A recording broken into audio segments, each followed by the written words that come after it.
Tuleb natuke vaadata, et millises seisukorras see aken on, eelkõige just puidu poole pealt, et akende puhul kõige rohkem saavad kannatada tavaliselt need alumised pooled, kuhu siis vihm kõige rohkem peale sajab ja võib-olla kui alumine raamipuu ja veel siit külje pealt mõlemat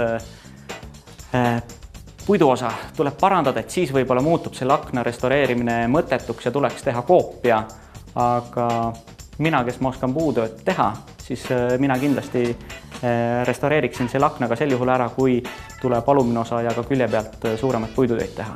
Kui tunduvad mõned tööd sellised, millega te ise hakkama ei saa, ehk siis üldjuhul on need puiduparandused, siis need võib teha restauraator ära. Aga muu kõik värvi eemaldamine, kittimised ja uuesti värvimine, et selle saate siis ise teha. Et siis saab igal juhul see aken päästetud. No nii. Ja mis oleks siis esimene, millest tuleks alustada?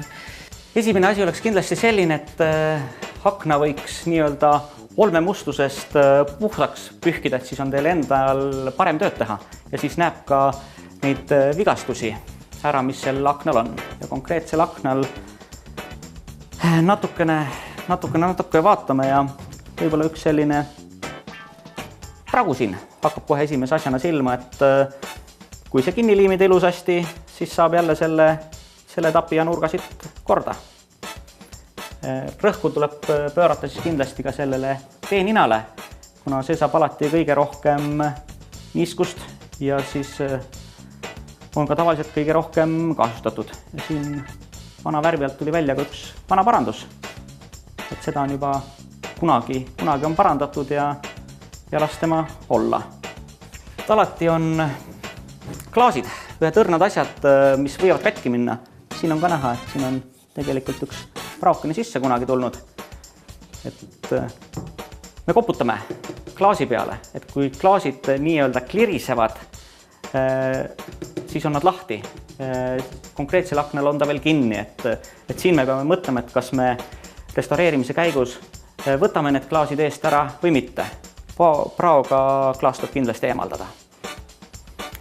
Miks on veel hea need klaasid ära võtta, et siis on meil lihtsam ka igasuguseid puidutöid teha, värvi eemaldamist teha. Ja vaatame siis, kuidas saab siis vana kitti eemaldada. Enne, kui vaatame vana kiti eemaldamist, tuleb mainida seda, et aknaklaaside kittimine on vajalik eelkõige seetõttu, et muidu puhub tuul klaasiliistu valtsi või kiti vahel tuppa ning tuba muutub jahedaks. Et vana kiti kätte saada, on seda hea kuumahupuhuriga soojaks teha, siis kitt muutub pehmeks ja saame selle kätte. Sellise töö puhul on koht see, et me kuumusega võime klaasi katki teha. Et seda vältida, siis niisked lapid paneme siia klaasi peale, et siis klaasi jahutada. Ja samal ajal siis puhuriga teeme selle kiti osa soojaks.